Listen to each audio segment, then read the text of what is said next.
എല്ലാവർക്കും സ്നേഹത്തോടെ അതിലേറെ സന്തോഷത്തോടു കൂടെ ഈ ഒരു സെഷനിലേക്ക്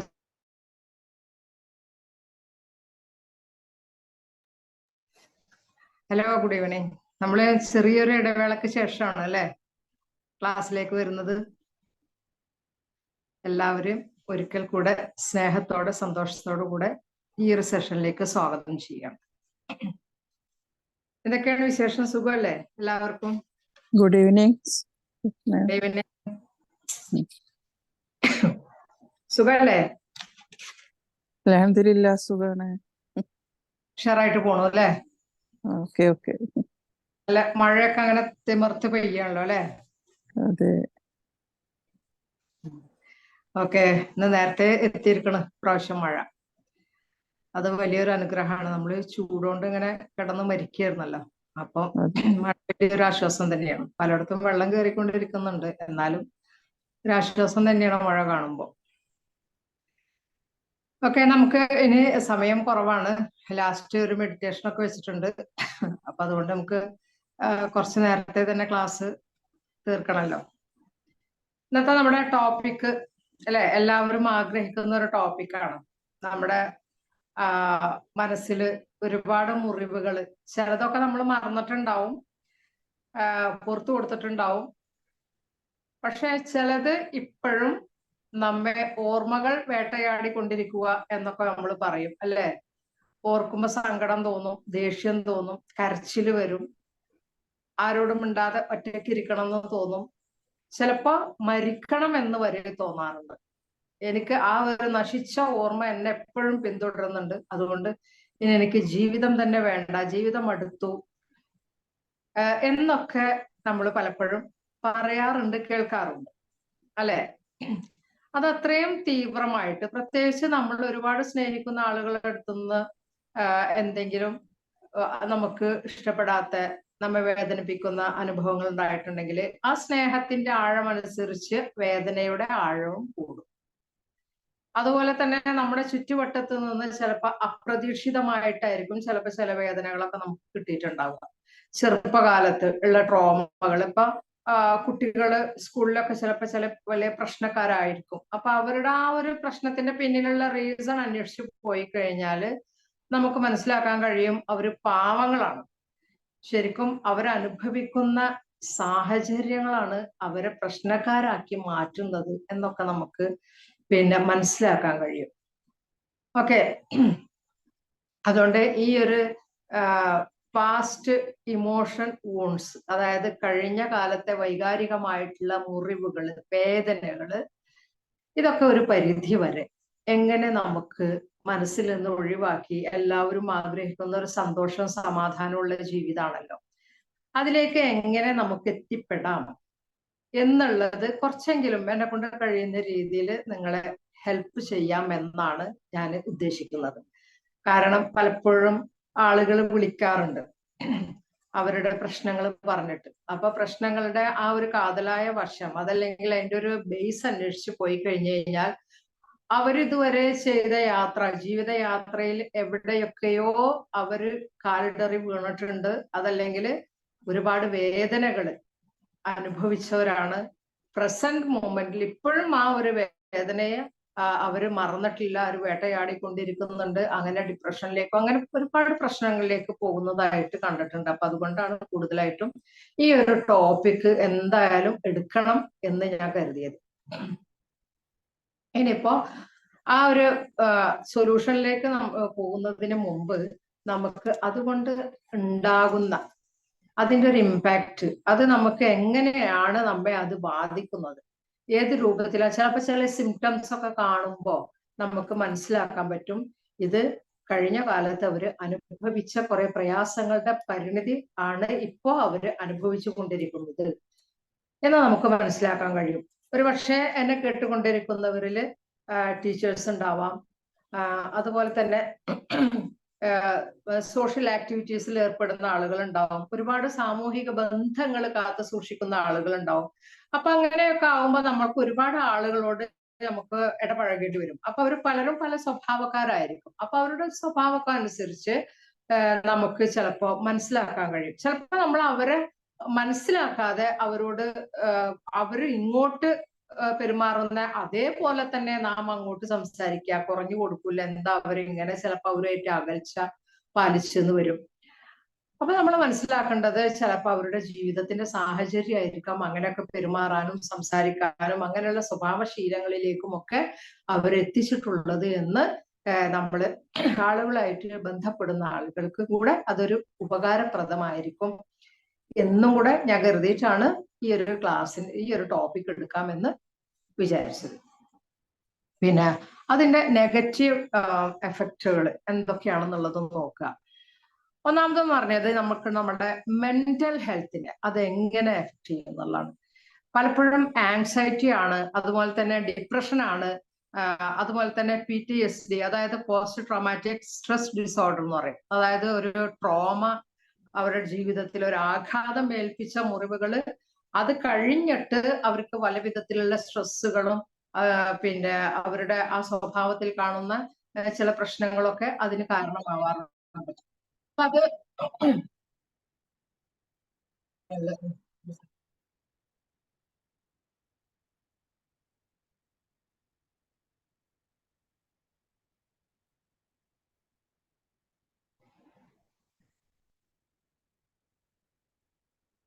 കേൾക്കുന്നുണ്ടോ?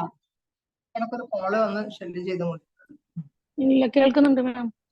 Okay okay. അപ്പൊ ചിലപ്പോ ചിലർക്ക് വല്ല ആൻസൈറ്റി ഡിസോർഡർ ഉണ്ടാവും.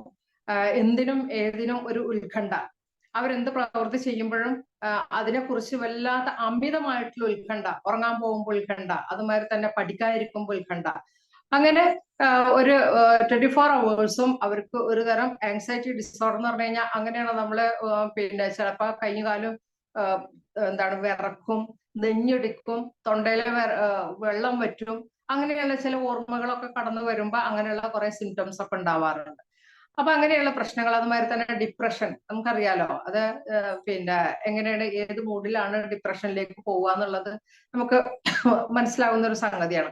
അപ്പൊ അതുമാതിരി തന്നെ ഞാനിപ്പോ നേരത്തെ പറഞ്ഞ പോലെ പിന്നെ ആഫ്റ്റർ ട്രോമക്ക് ശേഷമുള്ള അവരുടെ ആ ഒരു സ്ട്രെസ്, ഇതൊക്കെ തന്നെ അതിന്റെ ഒരു സിംറ്റംസ് ആയിട്ടുള്ളതാണ്. അവർ മുമ്പ് കാലത്ത്, കഴിഞ്ഞ കാലത്ത് അനുഭവിച്ചിട്ടുള്ള വേദനകളുടെ ഒരു പരിണിതിയായിട്ടുണ്ടാകുന്ന സംഗതികളാണ്.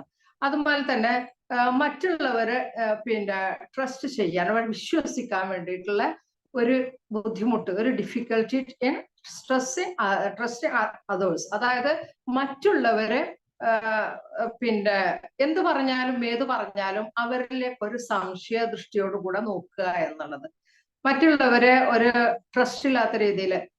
അതെന്താന്ന് വെച്ച് കഴിഞ്ഞാൽ വിശ്വാസവഞ്ചന എന്നൊക്കെ നമ്മൾ പറയില്ലേ, അവരേറ്റവും കൂടുതൽ വിശ്വസിക്കുന്ന ആളുകൾ ഒരു പക്ഷേ അവരെ ചതിച്ചിട്ടുണ്ടാവും. ഓക്കെ.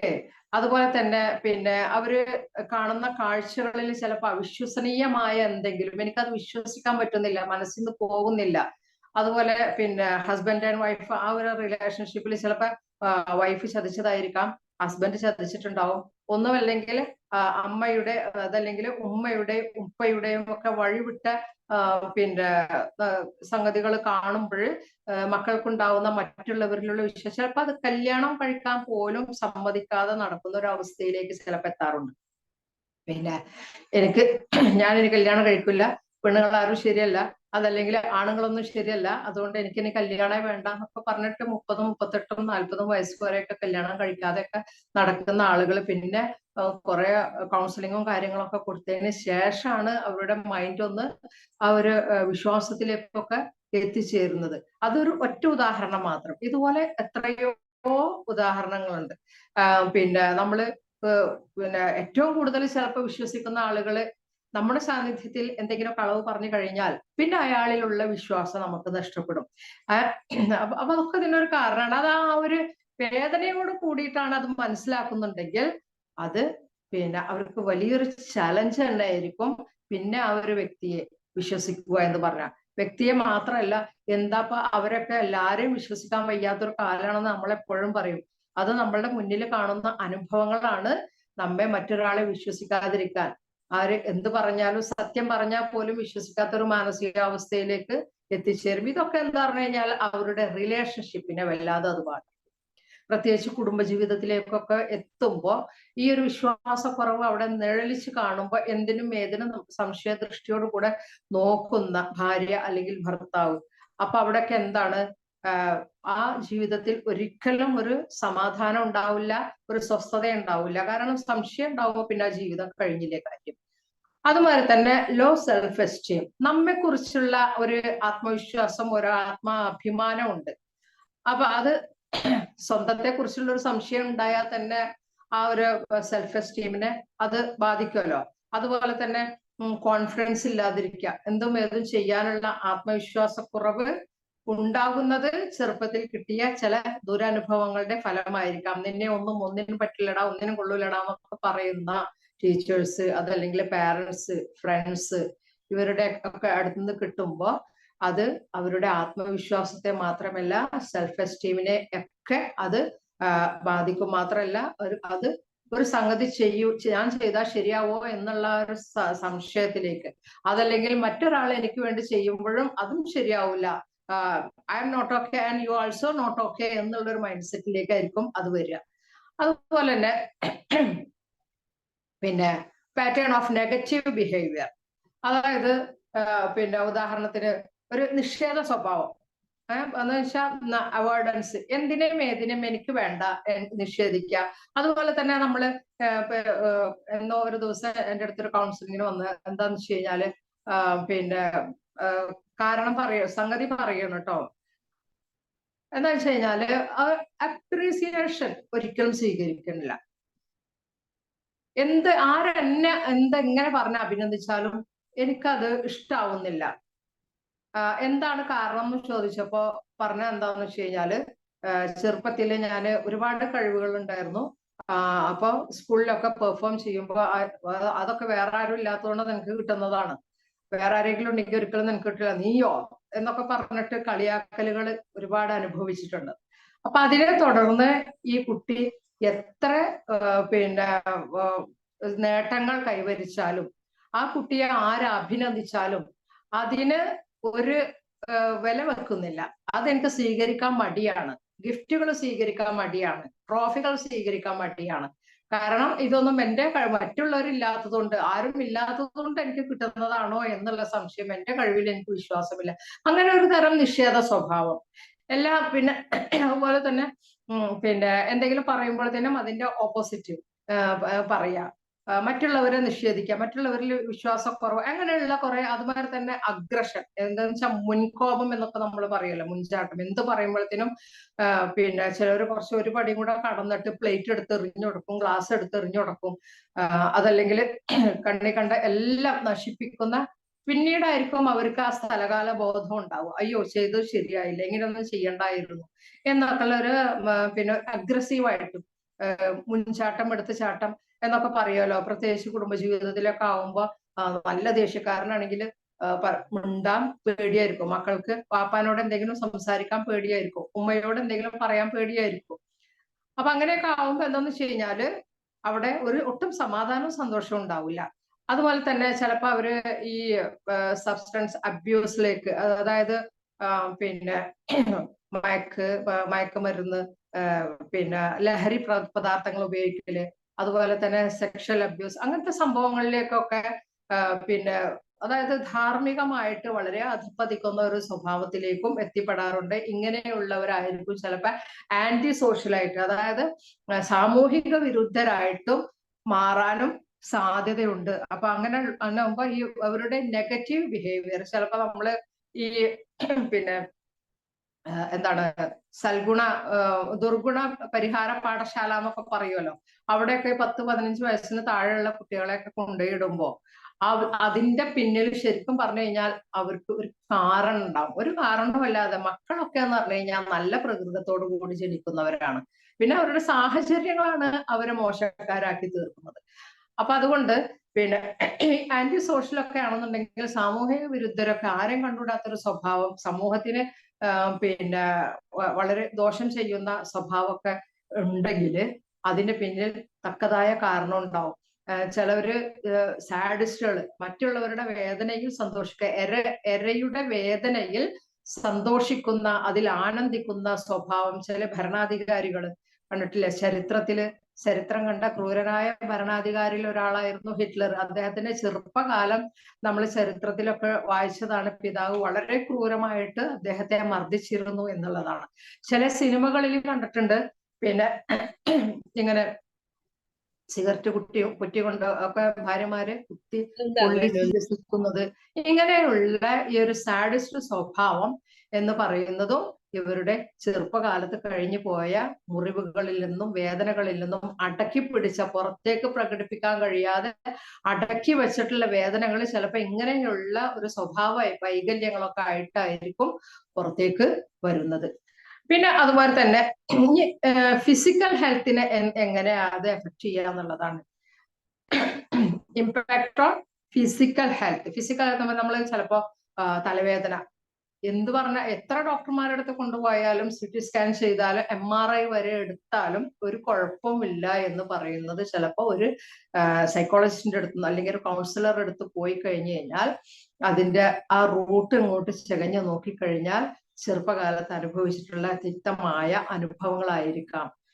ഈ മൈഗ്രെയിനൊക്കെ ഒരു പരിധി വരെ അങ്ങനെയുള്ള സ്ട്രെസ് അങ്ങനത്തെ സംഭവങ്ങൾ നിന്നൊക്കെ ഉണ്ടാകുന്നതാണ്. അതുപോലെ തന്നെ വയറിന് എരിച്ചില്, പുകച്ചില്, തേട്ടല്, അതുപോലെ തന്നെ അസിഡിറ്റി പ്രോബ്ലംസ്, ഇതൊക്കെ നമ്മൾ പിന്നെ ഇതിന്റെ ഒരു സൈക്കോളജിക്കൽ ആയിട്ടുള്ള കാരണം അന്വേഷിച്ചു പോയി കഴിഞ്ഞു കഴിഞ്ഞാൽ അവർ കഴിക്കുന്ന ഭക്ഷണത്തിന്റെ അല്ല, ഭക്ഷണമൊക്കെ പിന്നീട് വരുന്നതാണ്. ആ സംഭവം നമുക്ക് വയറ്റിന് അസ്വസ്ഥത വന്നതിന് ശേഷം ഡോക്ടർമാർ നിർദ്ദേശിക്കുന്ന കാര്യങ്ങളാണ് ഭക്ഷണം, എരിവ്, പുളി കുറക്കുക എന്നുള്ളതൊക്കെ, പൊരിച്ചത് കരിച്ചത് ഒഴിവാക്കുക എന്നുള്ളതൊക്കെ. പക്ഷെ അത് വരാനുള്ള കാരണം ഒരിക്കലും ഭക്ഷണമല്ല, അവരുടെ ചിന്തകളാണ്, അവരുടെ മുൻ കഴിഞ്ഞിട്ടുള്ള അനുഭവങ്ങളാണ്, അതല്ലെങ്കിൽ അവർ കടന്നു പോയിക്കൊണ്ടിരിക്കുന്ന ചില അനുഭവങ്ങളാണ്. ജോലി സ്ഥലത്താവാം, അതല്ലെങ്കിൽ അതുപോലുള്ള മറ്റുള്ള പിന്നെ ഫാമിലി ലൈഫിലാവാം. അങ്ങനെയുള്ള സംഭവങ്ങളിലൊക്കെ ഇവർ അനുഭവിക്കുന്ന മാനസികമായ പ്രയാസങ്ങളാണ് ഈ തരത്തിലുള്ള അസുഖങ്ങളിലേക്കൊക്കെ ഓവറോൾ ഹെൽത്തിനെ, നമ്മുടെ ഹെൽത്തിന്റെ എല്ലാ സംഭവം, നമ്മൾ വയറ് കേടായാൽ തന്നെ നമ്മളെ ശരീരം മുഴുവൻ അതിനെ ബാധിക്കുന്നതാണല്ലോ.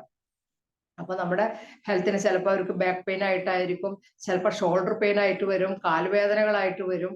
അപ്പൊ അങ്ങനെയൊക്കെയുള്ള ഈ വേദനകളൊക്കെ ആയിട്ട് നമ്മൾ EFT പഠിപ്പിക്കുമ്പോൾ അതിനെ വിശദമായിട്ട് അത് പഠിപ്പിക്കുന്നുണ്ട്. നമ്മുടെ ചിന്തകൾ എങ്ങനെയൊക്കെയാണ് നമ്മുടെ ശരീരത്തെ ബാധിക്കാമെന്നും നമ്മുടെ സെല്ലുകളെ അതെങ്ങനെ ബാധിക്കുമെന്നും സെല്ലുകളിൽ അത് ടോക്സിൻസ് ആയിട്ട് പടരുന്നതും അതുപോലെ തന്നെ സെല്ലുലാർ ഹീലിങ്ങും ഒക്കെ നമ്മൾ EFTയിൽ തെറാപ്പിയിൽ പഠിപ്പിച്ചു കൊണ്ട് വിശദമായിട്ട് പഠിപ്പിക്കുന്നുണ്ട്. എന്നെ കേൾക്കുന്നവരിൽ ഒരുപാട് ആളുകൾ EFT പഠിക്കാം, അത് പ്രാക്ടീസ് ചെയ്തവർ, അതവർക്ക് അറിയാം അതെങ്ങനെയാണ് ഹീൽ ചെയ്തെടുക്കുക എന്നുള്ളത്. അതുപോലെ തന്നെ പിന്നെ അവർക്ക് ഈ ഇമോഷൻസിനെ കൺട്രോൾ ചെയ്യാനുള്ള ഒരു ബുദ്ധിമുട്ടുണ്ടാവും. മൂഡ് സ്വിങ്, അതായത് അവരുടെ മൂഡ് ഇങ്ങനെ ചിലപ്പോൾ ചേഞ്ച് ആയിക്കൊണ്ടിരിക്കും. നമ്മൾ ചിലപ്പോൾ പറയും നല്ല മൂഡ് നോക്കിയിട്ട് ഒരു കാര്യം പറയാൻ പറ്റുള്ളൂ, എപ്പോഴും പറയാൻ പറ്റില്ല എന്നൊക്കെ പറയും ചില ആളുകളെ കൊണ്ട്. എപ്പോഴും പറഞ്ഞു കഴിഞ്ഞു കഴിഞ്ഞാൽ ഇന്നലെ കണ്ട ആളല്ല, ഇന്ന് കണ്ട ആളല്ല, നാളെ കാണുക എന്നുള്ളത്. അപ്പൊ അതൊക്കെ തന്നെ നമ്മൾ ഈ ഒരു പിന്നെ അവർ അനുഭവിച്ച പ്രയാസത്തിന്റെ ബാക്കി പത്രങ്ങളാണ് എന്ന് വേണം നമ്മൾ മനസ്സിലാക്കാന്. അതുപോലെ തന്നെ സ്ട്രെസ് മാനേജ് ചെയ്യാനും അതുപോലെ ദേഷ്യം വന്നു കഴിഞ്ഞാൽ അത് മാനേജ് ചെയ്യാനൊക്കെ അവരുടെ കൺട്രോള് അവർക്ക് കിട്ടില്ല എന്നുള്ളതാണ്. കൺട്രോളിൽ നിന്ന് വിട്ടുപോയിക്കൊണ്ടായിരിക്കും അവർ പലപ്പോഴും പെരുമാറുന്നത്. വളരെ നിസ്സാരമായ കാര്യങ്ങൾക്ക് വേണ്ടി ചിലപ്പോ ഇന്നലെ അതേ കാര്യം തന്നെ കണ്ടാൽ ചിരിച്ച ആളായിരിക്കാം, ഇന്നലെ ചിരി അടക്കാൻ കഴിയാത്ത ആള് ചിലപ്പോ ഇന്ന് സെയിം കാര്യങ്ങൾ കണ്ടു കഴിഞ്ഞു കഴിഞ്ഞാൽ വളരെയധികം ദേഷ്യപ്പെടുന്നത് കാണാം. എന്നിട്ട് പറയും മനുഷ്യരുടെ മൂഡ് എപ്പോഴും ഒരുപോലെ ആവൂല, എപ്പോഴും കണ്ടു കഴിഞ്ഞു കഴിഞ്ഞാൽ ഒരുപോലെ പ്രതികരിക്കാൻ കഴിയില്ല, ഒരുപോലെ അത് സ്വീകരിക്കാൻ കഴിയില്ല എന്നൊക്കെ പലപ്പോഴും നമ്മൾ പറയുന്നത് കേൾക്കാറുണ്ട്. അതെന്താ കാരണം എന്ന് വെച്ച് കഴിഞ്ഞാൽ അവരുടെ മൂഡ് മാറാൻ ഒരു പക്ഷെ ചിലപ്പോൾ കഴിഞ്ഞ കാലത്ത് എന്തെങ്കിലുമൊക്കെ ഓർമ്മയിൽ വന്നിട്ടുണ്ടാവും, അതല്ലെങ്കിൽ സിമിലർ ആയിട്ടുള്ള എന്തെങ്കിലും കാര്യങ്ങൾ കാണുമ്പോൾ കഴിഞ്ഞ കാലത്ത് ഓർമ്മകൾ തികട്ടി വന്നിട്ടുണ്ടാവും. അപ്പൊ തികട്ടി വരുമ്പോൾ പിന്നെ അത് മനസ്സിലേക്ക് വരുമ്പോൾ ഉണ്ടാകുന്ന ആ ഒരു സ്ട്രെസ്, അതല്ലെങ്കിൽ ആ ഒരു സങ്കടമൊക്കെ ആയിരിക്കും മറ്റുള്ളവരോട് ദേഷ്യപ്പെട്ടും കയർത്തും. നമുക്കറിയില്ല എന്തിനാണ് ഇദ്ദേഹം അല്ലെങ്കിൽ ഇവര് പിന്നെ ഇങ്ങനെ ദേഷ്യം പിടിക്കുന്നത്. ഇന്നലെ ഒരു കുഴപ്പമില്ലാത്ത ആളായിരുന്നു, പക്ഷെ ഇന്ന് എന്തിനാണ് ഇങ്ങനെ ദേഷ്യം പിടിച്ചത്. ഇപ്പൊ ടീച്ചേഴ്സൊക്കെ ക്ലാസ്സിലേക്ക് വരുമ്പോ തലേദിവസം കുട്ടികളോട് ചിരിച്ച് കളിച്ച് ക്ലാസ് എടുത്ത ടീച്ചർ ചിലപ്പോ പിറ്റേ ദിവസം രാവിലെ പിന്നെ ക്ലാസ്സിലേക്ക് വരുന്നത് വളരെ ദേഷ്യം പിടിച്ചിട്ടായിരിക്കാം. അതിന് പിന്നിലൊരു കാരണം ഉണ്ടാവും. അത് ഇപ്പോ പിന്നെ എന്താണ് മറ്റേ ഒരു പണ്ട് ഒരു സിനിമയില് കണ്ടിട്ടുണ്ടായിരുന്നു. എന്താണ് ഇപ്പൊ പേര് ഓർക്കുന്നില്ല. എന്താണ് ഒളിമ്പ്യൻ അന്തോണി ആദം എന്ന് പറഞ്ഞിട്ടാന്ന് തോന്നുന്നുണ്ട്, മുമ്പ് കണ്ടതാണ്. അപ്പൊ അതില് ഒരു ടീച്ചർ കുട്ടികളെ വല്ലാതെ ശിക്ഷിക്കുന്നത് ഷവർ രാത്രിയൊക്കെ കൊണ്ടുപോയിട്ട് ഷവറിന്റെ ചോട്ടില്, അത് ഊട്ടിയിലെ തണുപ്പത്ത് ഷവറിന്റെ ചോട്ടിൽ നിർത്തിയിട്ട് പിന്നെ തണുത്ത വെള്ളത്തിൽ കുട്ടികളെ ചോട്ടിൽ കൊണ്ടുപോയി നിർത്തുക, വല്ലാതെ അടിക്കുക, അങ്ങനെയൊക്കെയുള്ള കാര്യങ്ങള് പിന്നെ അന്വേഷിച്ചു പോയപ്പോ അവരുടെ ഹസ്ബൻഡ് വളരെ പ്രതീക്ഷയോടുകൂടി വൈവാഹിക ജീവിതത്തിലേക്ക് വന്ന്, പക്ഷെ അവരുടെ ഹസ്ബൻഡ് പിന്നെ ഒരു മയക്കുമരുന്നിന് അഡിക്റ്റ് ആയിട്ടുള്ള ഒരു ആളായിരുന്നു. ഡ്രഗ് അഡിക്ഷൻ ആയിരുന്നു അയാൾക്ക് ഉണ്ടായിരുന്നത്. അപ്പൊ അതിൽ അവർ മനം നൊന്നിട്ടാണ് അവരുടെ ആ ഒരു സ്വഭാവത്തിലും പെരുമാറ്റത്തിലും അങ്ങനെ ഒന്നും ഉണ്ടായിത്തീരും. പക്ഷെ അത് അവർക്ക് അപ്പോഴൊന്നും കൺട്രോൾ ചെയ്യാൻ കഴിഞ്ഞിരുന്നില്ല. പിന്നീട് അവർക്ക് സ്നേഹം കിട്ടുന്ന ഒരു അതിലേക്ക് പോയപ്പോഴാണ് അവരൊന്ന് നോർമൽ ആയത്. അപ്പൊ ഇതൊക്കെ തന്നെ നമ്മള് പിന്നെ നമ്മുടെ മൂഡ് ചേഞ്ച് ചെയ്യാനും, അതുപോലെ തന്നെ നമുക്ക് നമ്മുടെ പിന്നെ എന്താണ് ഇമോഷൻസിനെ, നെഗറ്റീവ് ഇമോഷൻസിനെ കൺട്രോൾ ചെയ്യാനും മാനേജ് ചെയ്യാനും കഴിയാതിരിക്കുക എന്ന് പറഞ്ഞു കഴിഞ്ഞാൽ ഇതൊക്കെ തന്നെയാണ് അതിന്റെ കാരണം. നമ്മുടെ കഴിഞ്ഞ കാല മുറിവുകൾ മനസ്സിൽ ഉണങ്ങാതെ നമ്മൾ മറന്നു പൊറുത്തു എന്നൊക്കെ പറയുമെങ്കിലും കൂടി അത് മറന്നിട്ടില്ല, പൊറുത്തിട്ടില്ല. നമ്മുടെ സബ് കോൺഷ്യസ് മൈൻഡിൽ, അതായത് നമ്മുടെ ഉപബോധ മനസ്സിൽ അത് അവിടെ ഇങ്ങനെ വരിഞ്ഞു മുറുക്കി അവിടെ കെടുക്കുകയാണ് ചെയ്യുന്നത്. അത് പത്തി വിടർത്തുന്നത് എപ്പോഴാണ്? അതുപോലുള്ള പിന്നെ സെയിം സംഗതികൾ നമ്മുടെ മുന്നിൽ കാണുമ്പോൾ, ചിലപ്പോൾ സെയിം വാക്കുകൾ കാണുമ്പോൾ, സെയിം സിറ്റുവേഷൻ കാണുമ്പോൾ, സെയിം ആയിട്ടുള്ള എന്തെങ്കിലും പിക്ചറുകൾ കാണുമ്പോൾ, അപ്പൊ ഒക്കെ എന്താണ് ആ ഒതുങ്ങി കിടന്നിരുന്നത് മെല്ലെ മെല്ലെ പത്തി വിടർത്തി പുറത്തേക്ക് വരാൻ തുടങ്ങും. പക്ഷെ അപ്പൊ അതിന്റെ പിന്നെ സിംറ്റംസ് ആണ് അവര് കാണിക്കാൻ തുടങ്ങുന്നത്. അതുപോലെ തന്നെ മറ്റൊരു സംഗതി നമുക്ക് പിന്നെ നമ്മുടെ ഡിസിഷൻ മേക്കിംഗ് പവർ, തീരുമാനമെടുക്കാനുള്ള ഒരു ശക്തി അത് കുറയും എന്നുള്ളതാണ്.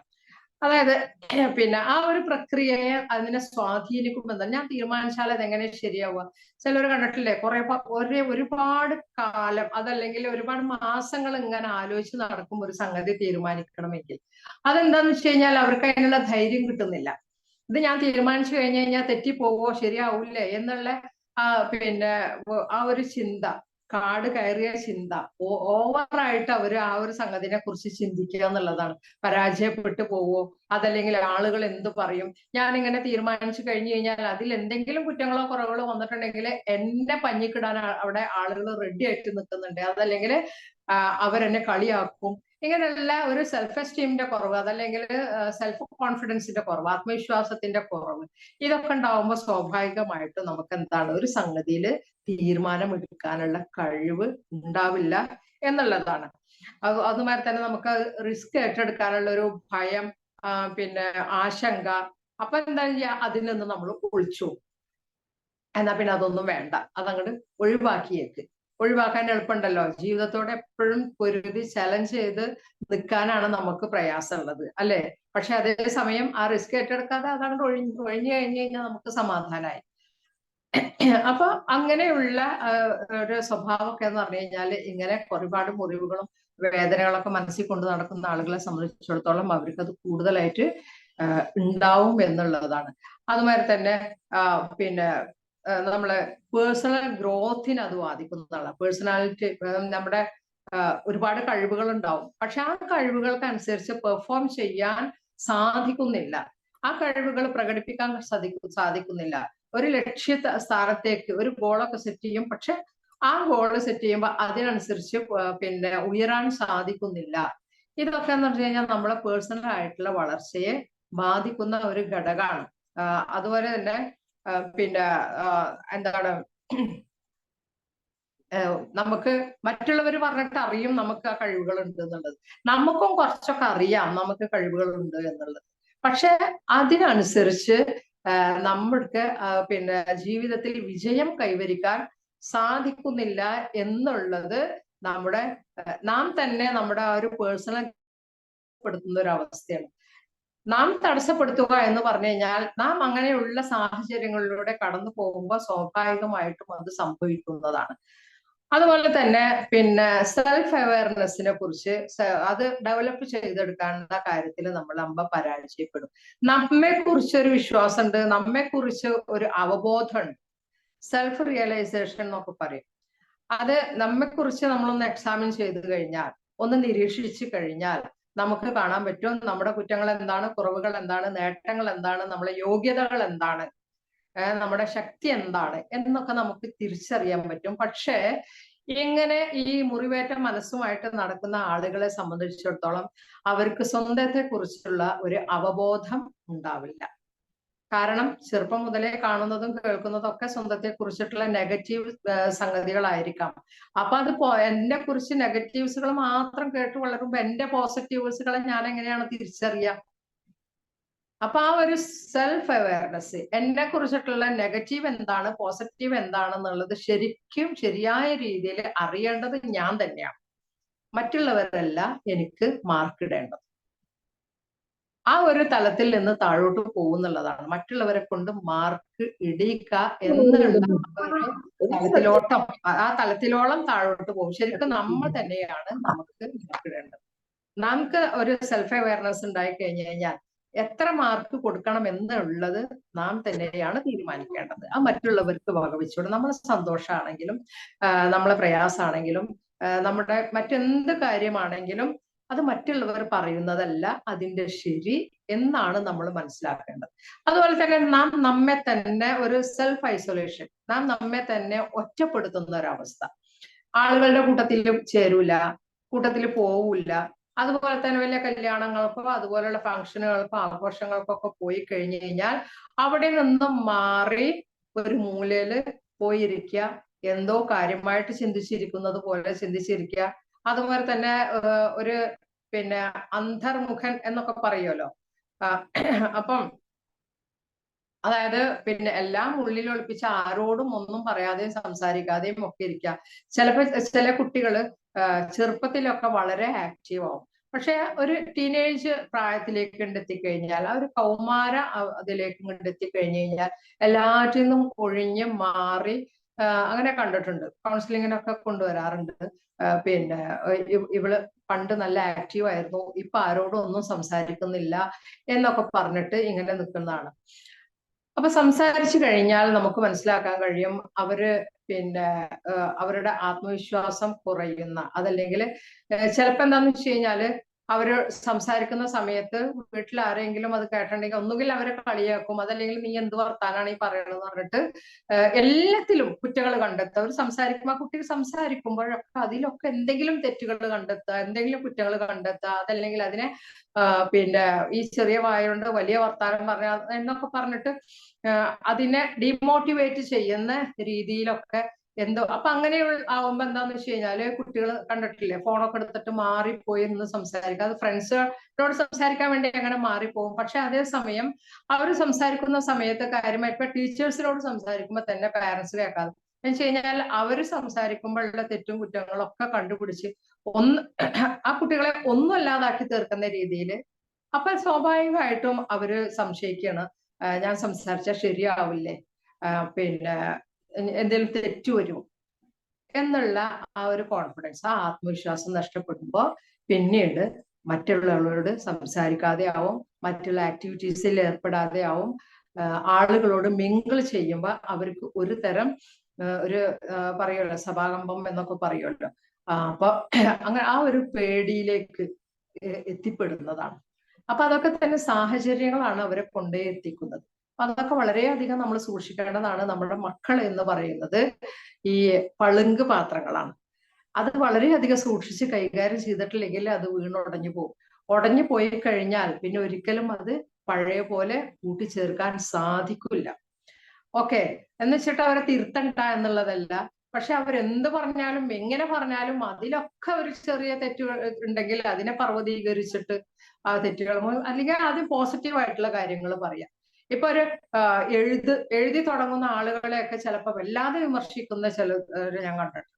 അവരെഴുതട്ടെ, എഴുതിയിട്ട് അതിലുള്ള പോസിറ്റീവ്സുകൾ ആദ്യം പറഞ്ഞതിന് ശേഷം പിന്നെ എന്തെങ്കിലും നെഗറ്റീവ്സുകൾ ഉണ്ടെങ്കിൽ പറഞ്ഞ് മനസ്സിലാക്കി കൊടുക്കുക. അപ്പൊ ഒരു കറിയൊക്കെ നല്ല രുചിയിലൊക്കെ ഉണ്ടാക്കി വെച്ച് വരുന്ന ഭാര്യയെ സംബന്ധിച്ചിടത്തോളം അതില് ഒരു ഉപ്പ് കൂടി അല്ലെങ്കിൽ എരിവ് കൂടി എന്നുള്ളതൊന്നും ഒരു വിഷയമല്ല.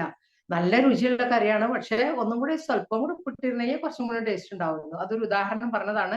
അതേപോലെ ആയിരിക്കണം നമ്മള് മറ്റുള്ളവരോട് സംസാരിക്കുമ്പോൾ അവരുടെ നെഗറ്റീവ്സുകളൊക്കെ ചൂണ്ടിക്കാണിക്കുമ്പോൾ ആദ്യം പോസിറ്റീവ്സുകൾ പറഞ്ഞിട്ട് പിന്നെ അതിനുശേഷം ഇത്രയും കൂടി ഇതും കൂടെ ഒന്ന് ശരിയാക്കിയിരുന്നെങ്കിൽ കുറച്ചും കൂടി മനോഹരമാകുമായിരുന്നു. കുറച്ചും കൂടി നല്ല സംസാരമാണ്, പക്ഷെ ഇതും കൂടെ ചേർത്തിരുന്നെങ്കിൽ കുറച്ചും കൂടി ഉഷാറാവുമായിരുന്നു. വളരെ എനർജറ്റിക് ആയിട്ട് സംസാരിക്കാൻ കഴിയുന്നുണ്ട് എന്നൊക്കെ പറഞ്ഞിട്ട് അതൊരു വഴി തിരിച്ചു വിടുന്ന രീതിയിൽ, നല്ല രീതിയിൽ, അവരെ ഹേർട്ട് ചെയ്യാത്ത രീതിയിൽ വേണം നമ്മൾ അതൊക്കെ പറഞ്ഞ് മനസ്സിലാക്കി കൊടുക്കാൻ. അതുപോലെ തന്നെ സെൽഫ് ബ്ലെയിമിങ്, സ്വന്തത്തെ കുറ്റപ്പെടുത്തുന്ന ഒരുപാട് ആളുകളെ കണ്ടിട്ടുണ്ട്. സ്വന്തം കഴിവുകളിൽ ഒരു തൃപ്തിയില്ല, എപ്പോഴും കമ്പയർ ചെയ്തുകൊണ്ട് ഇപ്പം മറ്റുള്ളവരായിട്ട്, എന്നിട്ട് പറയും ഞാൻ എന്തായിപ്പോയി ഇങ്ങനെ, എനിക്ക് അങ്ങനെ സംസാരിക്കാനൊന്നും പറ്റുന്നില്ല എന്ന് പറഞ്ഞിട്ട് പിന്നെ സ്വന്തത്തെ എപ്പോഴും കുറ്റപ്പെടുത്തിക്കൊണ്ടിരിക്കുക. അതുമാതിരി തന്നെ സ്വന്തത്തെ ക്രിട്ടിസൈസ് ചെയ്യുക, സ്വന്തത്തെ തന്നെ വിമർശിച്ചുകൊണ്ടിരിക്കുക.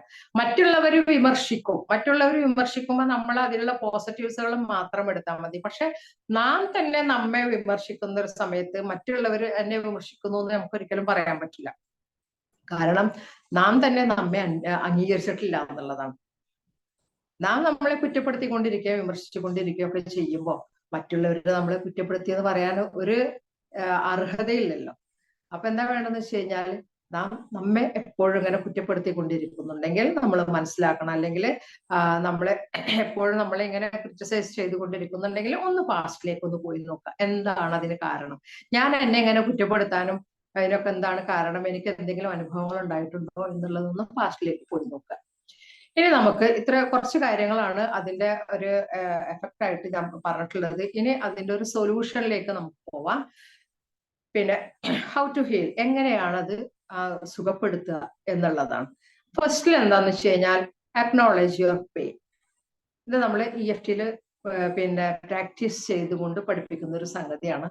അതായത് നമ്മുടെ കഴിഞ്ഞ കാല മുറിവുകളെ കുറിച്ച്, കഴിഞ്ഞ കാലത്തുള്ള ട്രോമകളെ കുറിച്ചൊക്കെ നമ്മള് ആ ട്രോമകൾ മൂലമുണ്ടാകുന്ന ചില ഇപ്പൊ ഈ പറഞ്ഞ പോലെയുള്ള കാര്യങ്ങൾ ഉണ്ടാവും. നമുക്കത് ചില അസുഖങ്ങളായിട്ട് വരും, മെന്റലി ഫിസിക്കലി നമ്മള് പിന്നെ അസുഖങ്ങളായിട്ട് വരും. അപ്പൊ ആ സമയത്ത് നമ്മൾ അതിനെ ഒന്ന് അക്നോളജ് ചെയ്യുക, അതായത് നമ്മൾ അതിനെ അംഗീകരിച്ചു കൊടുക്കുക, സമ്മതിച്ചു കൊടുക്കുക.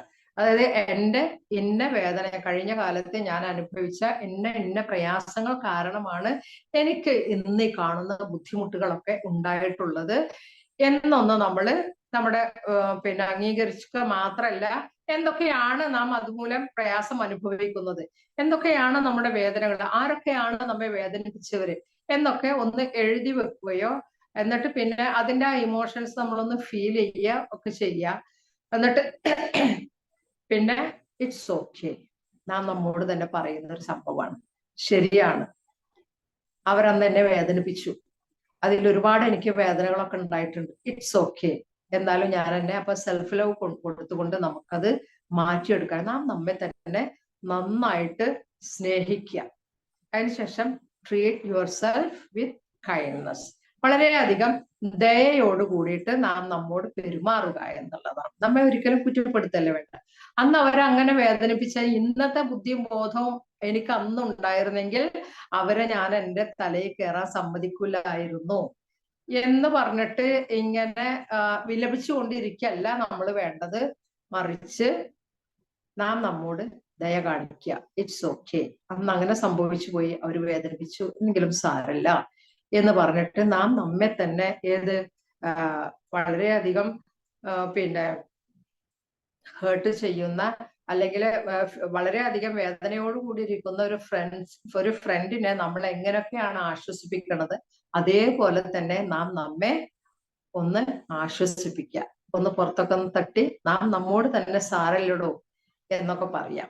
ഓക്കെ, സെൽഫ് ലവ് കൊടുത്തുകൊണ്ട്, അത് EFTയിൽ തെറാപ്പിയും കൂടെ കൂട്ടി കൊടുത്തുകൊണ്ട് നമ്മൾ എങ്ങനെയാണ് ആ ഫോർഗീവ്നെസ് എന്നുള്ളതും സെൽഫ് ലവ് എങ്ങനെയാണെന്നൊക്കെ നമ്മൾ പ്രാക്ടീസ് ചെയ്തുകൊണ്ടിരിക്കുന്നുണ്ട്. താല്പര്യമുള്ളവർക്ക് നമ്മൾ 27-ാം തീയതി തുടങ്ങുന്ന ആ ഒരു ക്ലാസ്സിൽ ജോയിൻ ചെയ്യാം.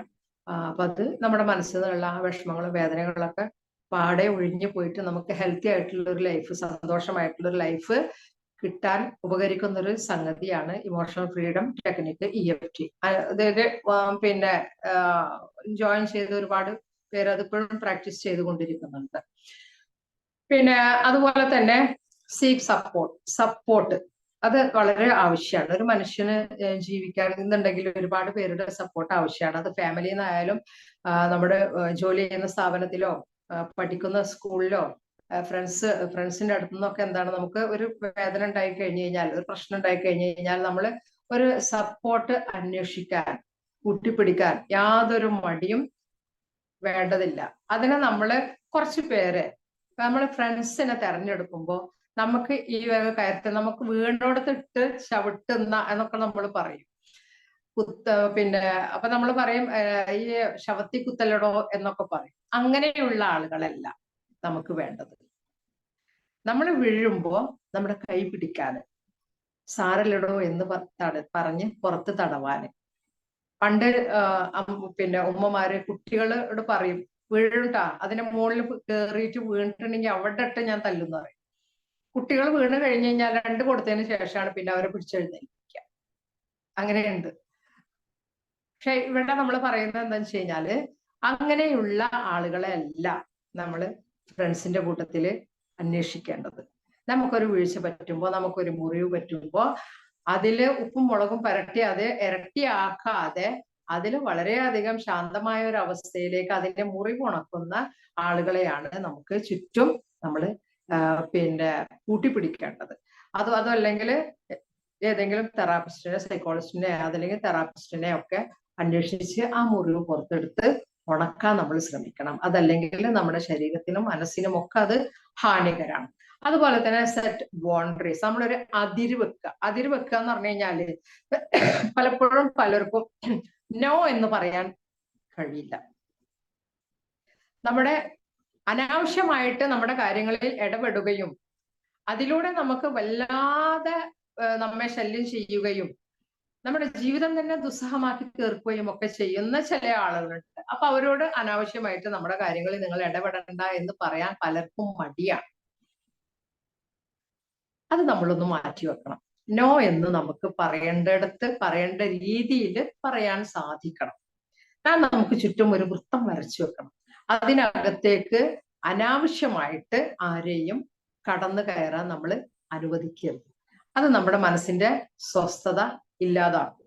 അതുപോലെ തന്നെ കഴിഞ്ഞ കാലത്ത് നമ്മൾ മറക്കാൻ ശ്രമിക്കുന്ന ചില മുറിവുകളെയൊക്കെ അത് ഓർമ്മപ്പെടുത്താനാണ് ഉപകരിക്കുള്ളൂ.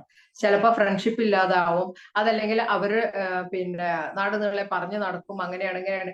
അങ്ങനെയുള്ള അനാവശ്യമായിട്ടുള്ള പേടിയൊന്നും വേണ്ട. അങ്ങനെ ഉള്ളവരായിട്ട് തൽക്കാലം നമുക്ക് ആ ഒരു അതിർ വരമ്പ് വെക്കാൻ നമുക്ക് സാധിക്കണം. എല്ലാ മാനുഷികമായ പരിഗണനകളും വെച്ച് കൊടുത്തുകൊണ്ട് തന്നെ നമുക്ക് നമ്മുടെ കാര്യം തന്നെയാണ് വലുത്, നമ്മുടെ ആരോഗ്യമാണ് വലുത്, നമ്മുടെ മാനസികമായിട്ടുള്ള സമാധാനവും ശാന്തിയും ഒക്കെ തന്നെയാണ് നമുക്ക് വലുത്. അതിനെ നശിപ്പിക്കുന്ന ആ ഒരു രീതിയിലേക്ക് കാര്യങ്ങൾ എത്തിക്കുവാൻ നമ്മൾ ഒരിക്കലും അനുവദിക്കരുത്. ഓക്കെ, നമ്മൾ എപ്പോഴും നമ്മുടെ കാര്യത്തിന് വേണ്ടിയിട്ട് പ്രയോറിറ്റൈസ് ചെയ്യുക. അതൊരിക്കലും സെൽഫിഷ്നെസ് അല്ല, സ്വാർത്ഥതയല്ല. അത് നാം നമ്മോട് ചെയ്യുന്ന ഒരു ഫേവറാണ്. നാം നമുക്ക് വേണ്ടി, നമ്മുടെ ആരോഗ്യത്തിന് വേണ്ടി ചെയ്യുന്ന, നമ്മുടെ കുടുംബത്തിന്റെ ആരോഗ്യത്തിന് വേണ്ടിയിട്ടൊക്കെ ചെയ്യുന്ന ഒരു പിന്നെ നല്ല സൽക്കർമ്മം തന്നെയാണ്. ഓക്കെ, അതുമാതിരി തന്നെ പ്രാക്ടീസ് ഫോർഗീവ്നെസ് പ്രാക്ടീസ് ചെയ്യുക എന്നുള്ളതാണ്. ഫോർഗീവ്നെസ് നമ്മൾ പ്രാക്ടീസ് ചെയ്യുമ്പോൾ നമ്മൾ EFT അത് വ്യക്തമായിട്ടൊക്കെ പറയുന്നുണ്ട് എങ്ങനെയാണ് ഫോർഗീവ്നെസ് പിന്നെ ശരിക്കും അത് പ്രാക്ടിക്കലായിട്ട് പ്രാക്ടീസ് ചെയ്യുക എന്നുള്ളത്. ഇപ്പൊ തൽക്കാലം നമ്മൾ ഇത്രമാത്രം ചിന്തിക്കുക. ഫോർഗീവ്നെസ് അതായത് നമ്മൾ പൊറുക്കാതെയും മറക്കാതെയൊക്കെ നമ്മുടെ മനസ്സിൽ കൂട്ടി വെക്കുന്ന കാര്യങ്ങള് നമുക്ക് തന്നെയാണ് ദോഷമായിട്ട് വരിക. നമ്മൾ പറയും ഒരിക്കലും മറന്നു കൊടുക്കില്ല, പുറത്തു കൊടുക്കില്ല, അത്രമാത്രം എന്നെ ഉപദ്രവിച്ചിട്ടുണ്ട്, പിന്നെ എങ്ങനെ ഞാൻ പുറത്തു കൊടുക്കുക എന്നുള്ളതൊക്കെ നമ്മൾ പറയുമെങ്കിലും കൂടി നമ്മളൊരു കാര്യം മനസ്സിലാക്കണം, അത് നമ്മെ കൊണ്ടേ പോകുള്ളൂ. അങ്ങനെ മറക്കാതെയും പൊറുക്കാതെയൊക്കെ കിടക്കുന്ന സാധനങ്ങള് നമ്മുടെ മനസ്സിൽ കിടന്ന് ചീഞ്ഞ് അത് നമ്മുടെ സെല്ലുകളിലൂടെ ഒക്കെ ടോക്സിൻസ് ആയിട്ട് പടർന്ന് നമുക്ക് മറ്റു പല അസുഖങ്ങളുമായിട്ടായിരിക്കും അത് രൂപാന്തരപ്പെടുക. അപ്പൊ അതിന് നിൽക്കാതെ നമ്മള് അത് പുറത്തു കൊടുക്കുക, മറന്നു കൊടുക്കുക.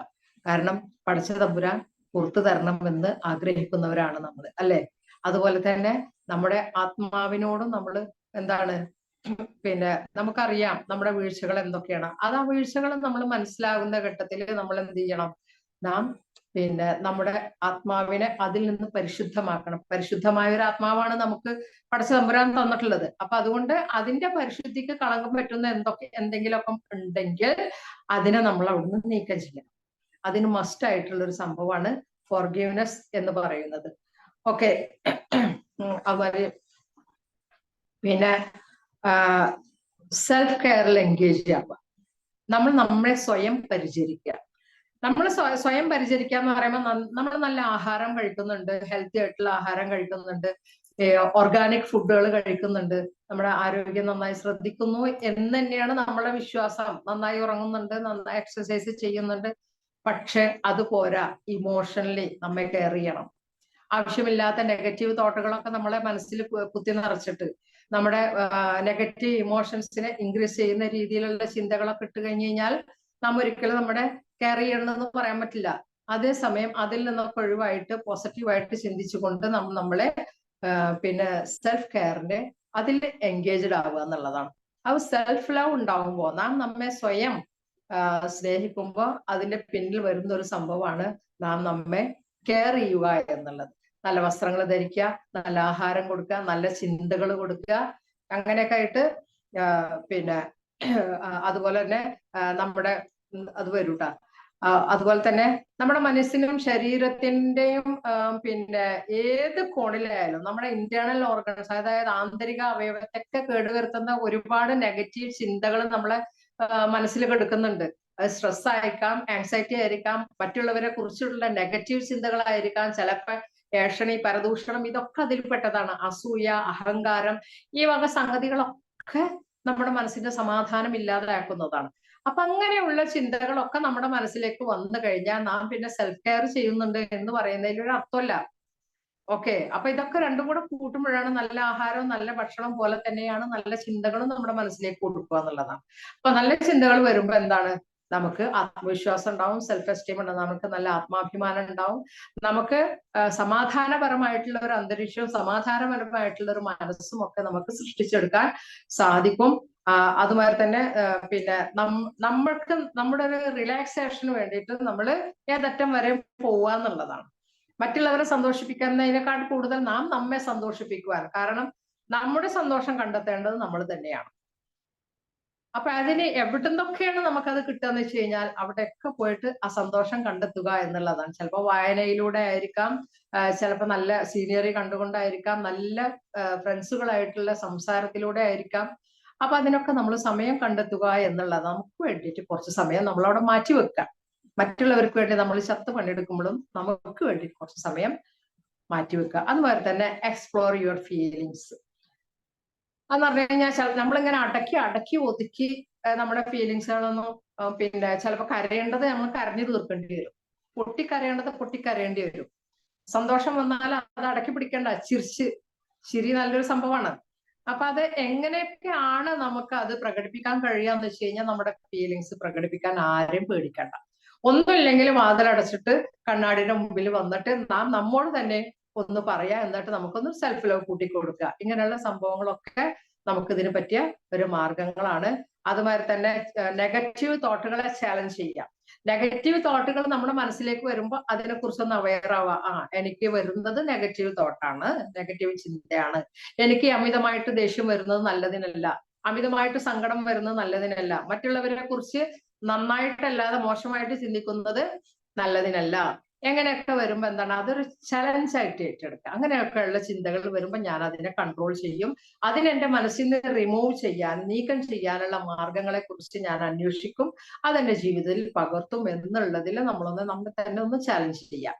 പിന്നെ അതുമാതിരി തന്നെ മൈൻഡ്ഫുൾനെസ് പ്രാക്ടീസ് ചെയ്യുക എന്ന് പറഞ്ഞാൽ ഈ സമയം ജീവിക്കുക, പ്രസന്റിൽ ജീവിക്കുക. അതുപോലെ തന്നെ നമ്മൾ എന്തൊരു കാര്യം ചെയ്യുമ്പോഴും ശ്രദ്ധയോടുകൂടെ ചെയ്യുക എന്നുള്ളതാണ്. പ്രയർ ചെയ്യുമ്പോൾ, നമസ്കരിക്കുമ്പോൾ, പ്രാർത്ഥിക്കുമ്പോൾ, അതുമാതിരി തന്നെ നമ്മൾ എന്തൊരു സംഗതി, ഞാനിപ്പോ നമസ്കരിക്കുകയാണ്, നമസ്കാരത്തിൽ ശ്രദ്ധ കിട്ടുന്നില്ല എന്നൊക്കെ പലരും പരാതി പറയാറുണ്ട്. അപ്പൊ എന്ന് വെച്ച് കഴിഞ്ഞാൽ ഞാനിപ്പോ നമസ്കരിച്ചുകൊണ്ടിരിക്കുകയാണ്, എന്റെ മുന്നിലുള്ള, അല്ലെങ്കിൽ ഞാനിപ്പോ പ്രാർത്ഥിച്ചുകൊണ്ടിരിക്കുകയാണ്, പിന്നെ എന്റെ മുന്നിലുള്ളത് ഞാൻ കണ്ടിട്ടില്ലെങ്കിലും എന്നെ കാണുന്ന ഒരു ദൈവം എന്റെ മുന്നിലുണ്ട്. അതേപോലെ തന്നെ ചിലപ്പോൾ നമ്മൾ പല കാര്യങ്ങളും മറന്നു എന്ന് പറയും. അയൺ ബോക്സ് ഊരിട്ടോ എന്നുള്ളത് സംശയമാണ്. എവിടെയെങ്കിലും പോയി വണ്ടിയിലൊക്കെ കയറി കഴിഞ്ഞാലായിരിക്കും നമുക്ക് മനസ്സിലാവുക അയൺ ബോക്സ് ഊരിട്ടോ എന്നുള്ളതൊക്കെ ഒരു സംശയമൊക്കെ വരും. അപ്പൊ എന്താണെന്ന് വെച്ച് കഴിഞ്ഞാൽ ഒരു സംഗതി ചെയ്യുമ്പോൾ മനസ്സ് അതിലേക്ക് കൊടുത്തുകൊണ്ട്, ഇപ്പൊ ഞാൻ അയൺ ബോക്സ് പിന്നെ അതിന്റെ പ്ലഗ് ഊരിയിടുകയാണ്, ഞാനിപ്പോ ഗ്യാസ് സ്റ്റൗ ഓഫ് ചെയ്യുകയാണ് എന്ന് പറഞ്ഞുകൊണ്ട് പിന്നെ ശ്രദ്ധയോടുകൂടെ തന്നെ നമ്മളത് പറഞ്ഞുകൊണ്ട് ചെയ്യുമ്പോൾ നമുക്കത് പ്രാക്ടീസ്, അങ്ങനെ മൈൻഡ്ഫുൾനെസ് പ്രാക്ടീസ് ചെയ്യാന്ന് പറയുന്നത് നമ്മൾ ഈ നിമിഷം ജീവിക്കുക, നമ്മൾ ചെയ്യുന്ന കാര്യങ്ങളെ കുറിച്ച് ബോധമുണ്ടാവുക. അതുമാതിരി തന്നെ പ്രാർത്ഥനകൾ വർദ്ധിപ്പിക്കുക, പിന്നെ അതുപോലെ തന്നെ മെഡിറ്റേഷൻസ് അത് ചെയ്യുക, അങ്ങനെയുള്ള കാര്യങ്ങൾ, exercise, mental exercise, physical exercise, ഇതൊക്കെ നമ്മൾ വർദ്ധിപ്പിച്ചുകൊണ്ട് തന്നെ നമുക്ക് ഈ മൈൻഡ്ഫുൾനെസ് നമുക്ക് പ്രാക്ടീസ് ചെയ്യാൻ സാധിക്കുന്നതാണ്. അതുപോലെ തന്നെ നമ്മുടെ പേഴ്സണൽ ഗ്രോത്തിലേക്ക് നമ്മളൊന്ന് ശ്രദ്ധ കൊടുക്കുക. അതായത് നമ്മുടെ കഴിഞ്ഞ കാലത്തുള്ള ഒരുപാട് അനുഭവങ്ങൾ, ചില തിക്തമായ അനുഭവങ്ങൾ വലിയ വലിയ മഹാന്മാരാക്കി തരും. മഹാന്മാരുടെയൊക്കെ ചരിത്രം വായിച്ചു കഴിഞ്ഞു കഴിഞ്ഞാൽ അവർ ചെറുപ്പത്തിൽ അനുഭവിച്ചിട്ടുള്ള ഒരുപാട് പ്രയാസങ്ങളിൽ നിന്നായിരിക്കാം, അവര് പാഠം ഉൾക്കൊണ്ടിട്ട് ആയിരിക്കാം അവർ ഇത്രയും വലിയ, ഇപ്പൊ ഈ മൺകലം പിന്നെ ഏത് തീപിടുത്തത്തിലും കേടുവരാതെ കരിയാതെ നിൽക്കുന്നത് എന്തുകൊണ്ടാണ്? തീച്ചൂളയിൽ ചുട്ടെടുത്തത് കൊണ്ടാണ്, അല്ലേ? അതുപോലെയാണ് പിന്നെ നമുക്ക് നെഗറ്റീവായിട്ടുള്ള കൈപ്പേറിയ അനുഭവങ്ങൾ ഉണ്ടായിട്ടുണ്ടെങ്കിൽ അത് നമുക്ക് പോസിറ്റീവ് ആക്കിയിട്ട് നമ്മുടെ പേഴ്സണൽ ഗ്രോത്തിന്, വ്യക്തിപരമായ വളർച്ചക്ക് അത് ഉപയോഗപ്പെടുത്തുക എന്നുള്ള, കരഞ്ഞിരിക്കാതെ, പ്രയാസം ഉണ്ടാവും, പക്ഷെ അതിങ്ങനെ കരഞ്ഞ് സമയം കഴിച്ചു കൂട്ടാതെ, അതല്ലെങ്കിൽ ഞാൻ ജീവിതം അവസാനിപ്പിക്കാൻ പോകും, എനിക്കിനി ജീവിക്കണ്ട എന്നല്ലാതെ ജീവിച്ച് കാണിച്ചു കൊടുക്കും. നമ്മെ തളർത്താൻ പിന്നെ നോക്കിയ ആളുകളുടെ മുന്നില് നമ്മൾ ജീവിച്ച് കാണിച്ചു കൊടുക്കുക തന്നെ വേണം. അപ്പൊ അതൊരു ചലഞ്ച് ആക്കിയിട്ട് നമുക്ക് എടുക്കാം. അതായത് നമ്മുടെ അനുഭവങ്ങൾ, ആ അനുഭവങ്ങളിൽ നിന്ന് നമ്മൾ പാഠം ഉൾക്കൊള്ളുകയും അത് നമ്മളെ സ്വന്തം വളർച്ചയ്ക്ക് വേണ്ടിയിട്ട്, അത് ഏതുമാവാം, സാമ്പത്തിക വളർച്ചയായിരിക്കാം, നമ്മുടെ കഴിവുകൾ, മറ്റുള്ള കലാപരമായിട്ടുള്ള വളർച്ചയായിരിക്കാം, ഏത് വളർച്ചയായാലും അതിനു വേണ്ടിയിട്ട് നമ്മൾ ആ ഒരു സന്ദർഭം ഉപയോഗപ്പെടുത്തുക എന്നുള്ളതാണ്. അതാരെയും തോൽപ്പിക്കാനോ ഒന്നുമല്ല, പക്ഷെ സ്വയം തോൽക്കാതിരിക്കാൻ, സ്വയം വിജയിക്കാൻ, അതിൽ നമുക്കൊരു ആത്മസംതൃപ്തി കണ്ടെത്താൻ വേണ്ടിയിട്ട് പിന്നെ ഒരു മാതൃക നമ്മുടെ മക്കൾക്കായാലും ഫാമിലിക്കായാലും ഒരു മാതൃക കാണിച്ചു കൊടുക്കാനും കൂടിയിട്ട് ഒരു മോഡലായിരിക്കണം നമ്മൾ. അതിനും കൂടെ വേണ്ടിയിട്ട് നമ്മൾ ഈ വക ഈ പറഞ്ഞ സംഗതികളൊക്കെ നമ്മളൊന്ന് പ്രാക്ടീസ് ചെയ്ത് കഴിഞ്ഞു കഴിഞ്ഞാൽ തീരാവുന്ന പ്രശ്നമേ ഉള്ളൂ.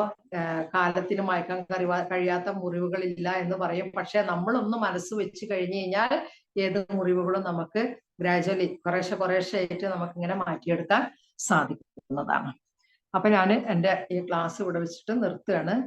നമുക്ക് ഇനി ഒരു 5 മിനിറ്റ് 10 മിനിറ്റ് എല്ലാവരും റെഡി ആണെങ്കിൽ ഞാൻ ഒരു മെഡിറ്റേഷനോട് കൂടെ ഇത് നമുക്ക് അവസാനിപ്പിക്കാം.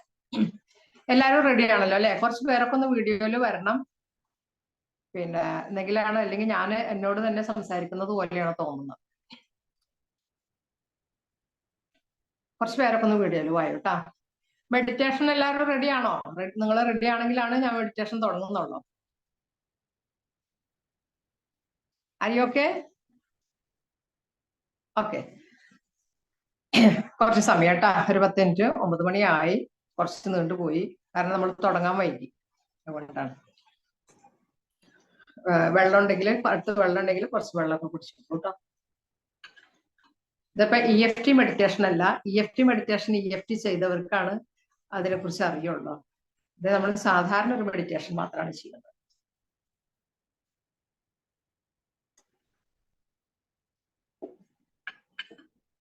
നമ്മളെ ക്ലാസ് 27-ാം തീയതി തുടങ്ങുകയാണ്.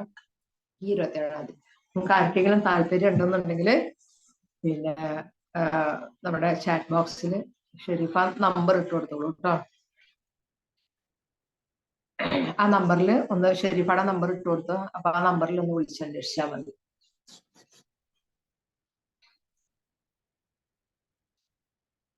എല്ലാവരും നട്ടെല്ല് നിവർത്തിയിട്ട് കാലുകൾ രണ്ടും തറയിൽ പതിച്ച് ഇരിക്കുക. കാലുകൾ രണ്ടും തറയിൽ നന്നായി പതിച്ചു വെച്ചിട്ട് നട്ടെല്ല് നിവർത്തി ഇരിക്കുക.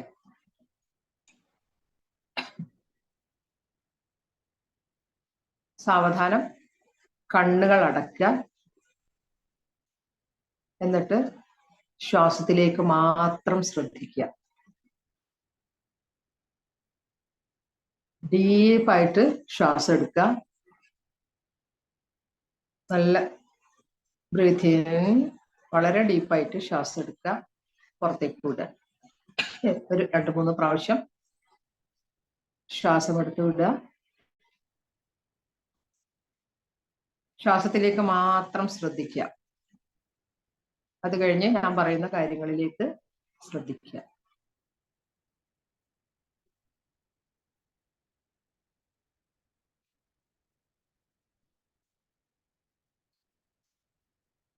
ഞാൻ ഈ പ്രപഞ്ചത്തിലെ ഏറ്റവും ഉത്കൃഷ്ടമായ സൃഷ്ടിയാണെന്നതിൽ വളരെയധികം അഭിമാനിക്കുന്നു.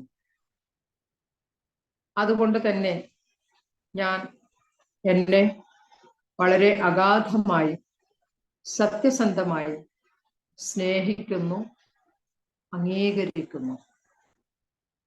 I love myself very deeply and completely.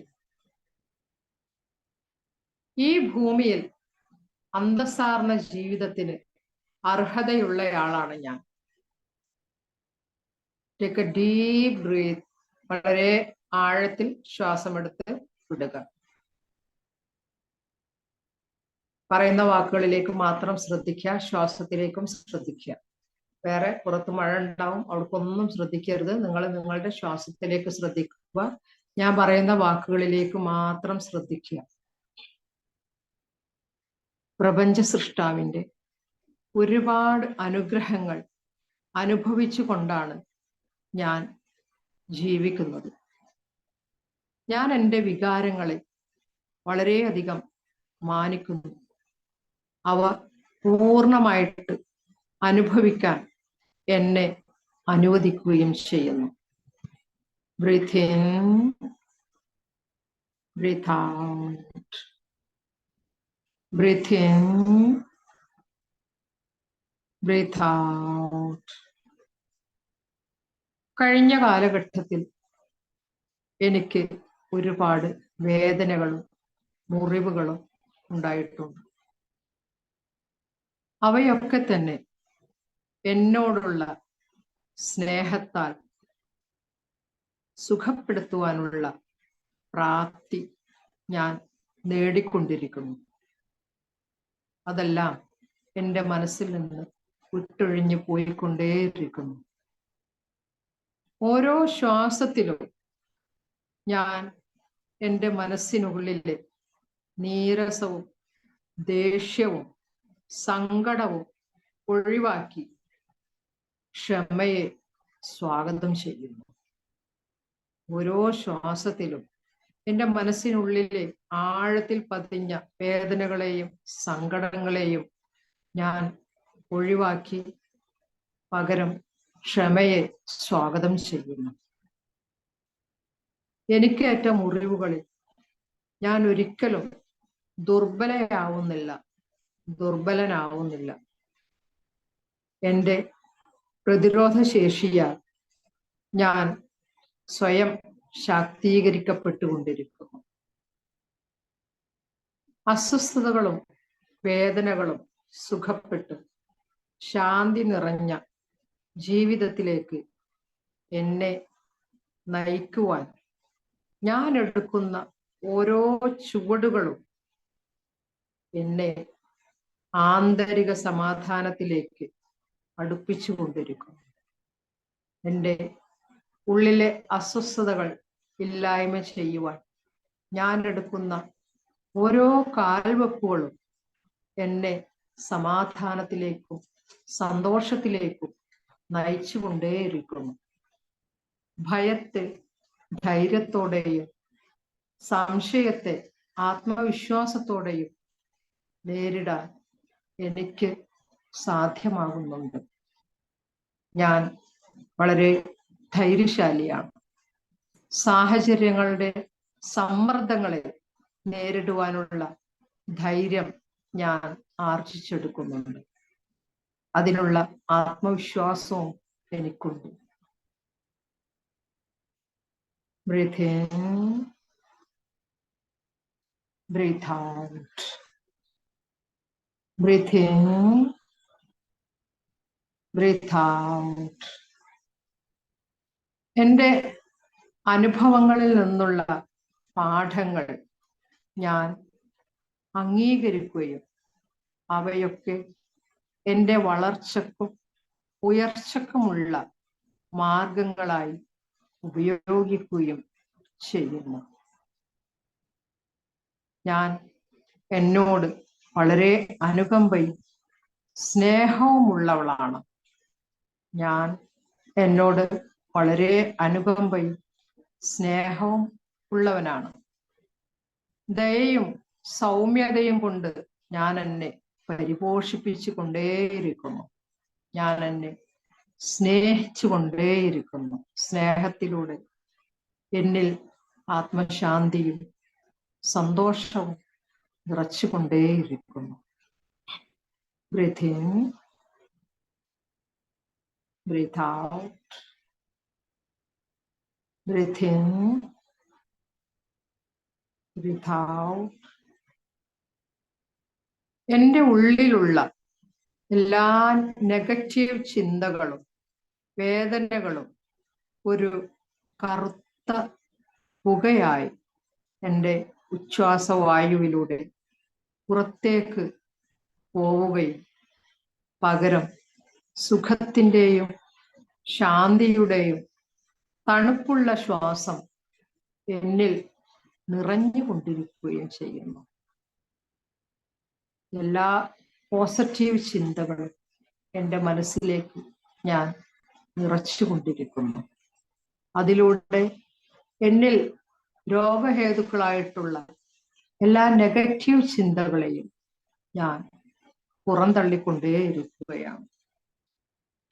ഞാൻ മനസ്സിലാക്കിയ എൻ്റെ തെറ്റുകളും കുറവുകളും എൻ്റെ ആത്മാവിൻ്റെ പരിശുദ്ധമായ അവസ്ഥയ്ക്ക് യോജിച്ചതല്ല എന്ന് തിരിച്ചറിയുന്നു. ക്ഷമ ചോദിക്കുന്നു. ഞാൻ എൻ്റെ ആത്മാവിനോട് ക്ഷമ ചോദിക്കുന്നു. ഞാൻ എൻ്റെ സൃഷ്ടാവിനോട് ക്ഷമ ചോദിക്കുന്നു. എന്നെ മുറിവേൽപ്പിച്ചവർക്കെല്ലാം ഞാൻ എൻ്റെ നന്മയ്ക്ക് വേണ്ടി, എൻ്റെ സന്തോഷത്തിന് വേണ്ടി, എൻ്റെ ആരോഗ്യത്തിന് വേണ്ടി പുറത്തു കൊടുക്കുന്നു.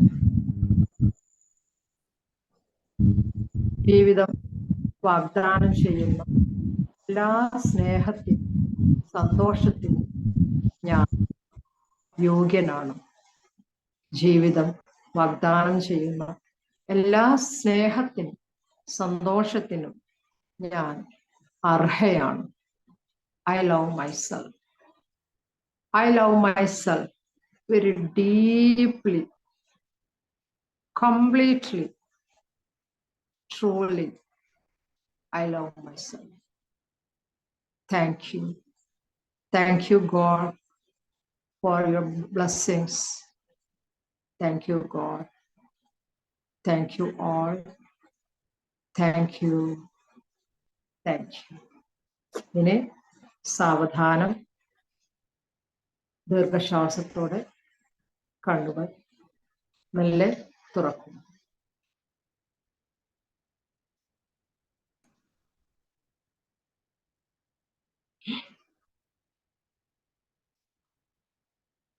അപ്പോ ഞാൻ ആരെയും വീഡിയോയിൽ കണ്ടില്ല. നിങ്ങളുടെ ഫീലിങ്സ് എന്താണെന്നുള്ളത് ഒന്ന് അറിയിക്കണം കേട്ടോ. ഓക്കെ, ഇനി നമുക്കിത് വൈൻഡപ്പ് ചെയ്യാം. ആർക്കെങ്കിലും ഒന്നോ രണ്ടോ പേർക്ക് നിങ്ങൾ മനസ്സിലാവില്ല പറയണേ.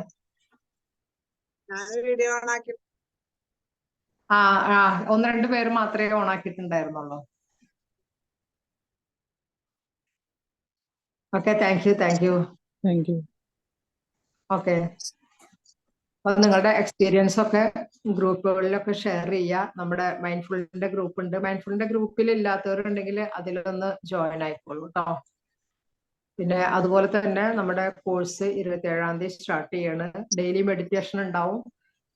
എല്ലാ ദിവസവും ഇതുപോലുള്ള EFT മെഡിറ്റേഷൻ ഉണ്ടാവും. ഇതൊരു സാധാരണ മെഡിറ്റേഷൻ ആണ്. നമുക്ക് EFT നമ്മുടെ കോഴ്സ് സംബന്ധമായിട്ട് EFT മെഡിറ്റേഷൻ ഉണ്ടാവുക. ലൈഫ് ലോങ് മെഡിറ്റേഷൻ ആണ്. മുമ്പ് പിന്നെ കോഴ്സിൽ ജോയിൻ ചെയ്തവർ ഇപ്പോഴും നമ്മുടെ കമ്മ്യൂണിറ്റിയിൽ മെഡിറ്റേഷൻ ചെയ്തുകൊണ്ടിരിക്കുന്നുണ്ട്.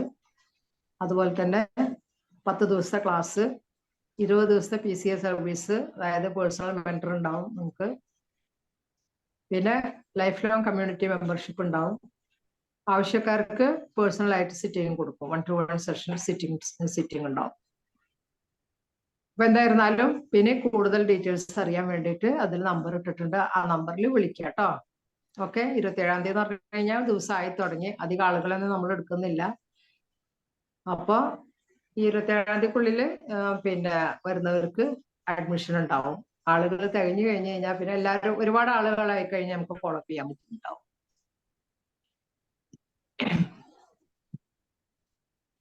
അപ്പൊ എല്ലാവർക്കും ഒരിക്കൽ കൂടെ നന്മകൾ നേരുന്നു. Thank you all. Thank you. അസ്സലാമു അലൈക്കും. അസ്സലാം. Thank you, ma'am. Thank you, ma'am. Assalamu alaikum warahmatullah. Jazakallahu khairan. Thank you, ma'am. Thank you.